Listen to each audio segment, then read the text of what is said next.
Today we're going to replace the SRS airbag module, which is down there just underneath the screen. I would have done this normally when I did the dash. Unfortunately, the module that came with the kit didn't match up with this module in terms of part numbers, so I'd rather get exactly the right one on.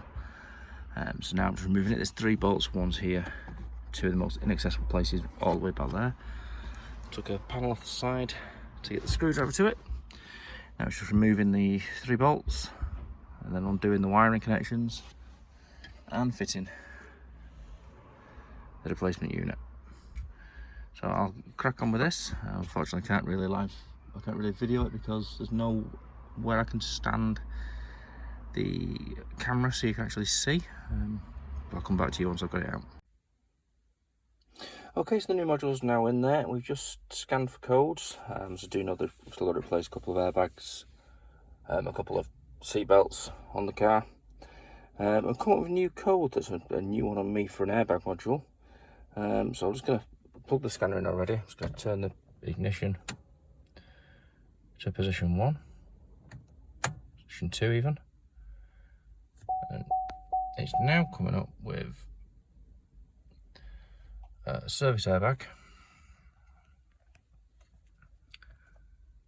Obviously it's not plugged in, and service ESC, which is new. I also now found out it's going to need an oil change before we get rid anyway. So I plugged in the computer. I'll just get it to diagnose.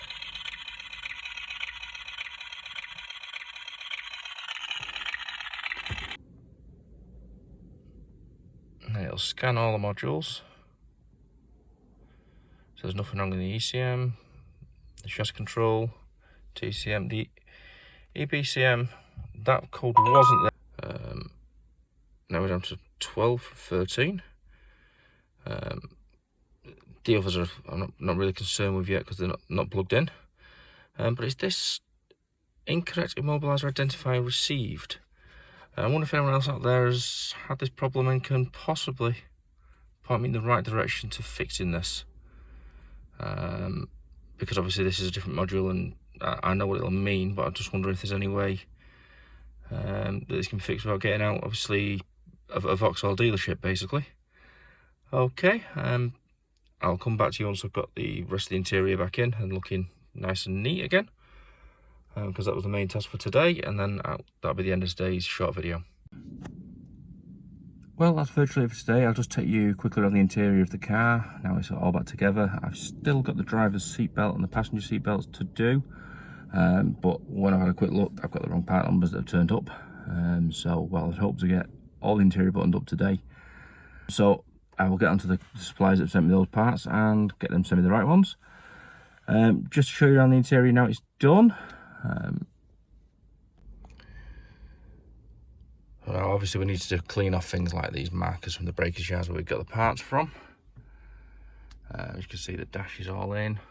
It's all looking nice, neat and tidy. We've got the center console all back in on both sides. We've put all the pieces back on. And this was the second piece we removed. There's a screw there and there. They're Torx spare. I can't remember which size now. We removed that so we could get the SRS airbag module back in place. And we also removed the same one that's by the clutch pedal, all the way down there. Unfortunately, you probably can't see it because of lighting. We've checked everything, it's all working.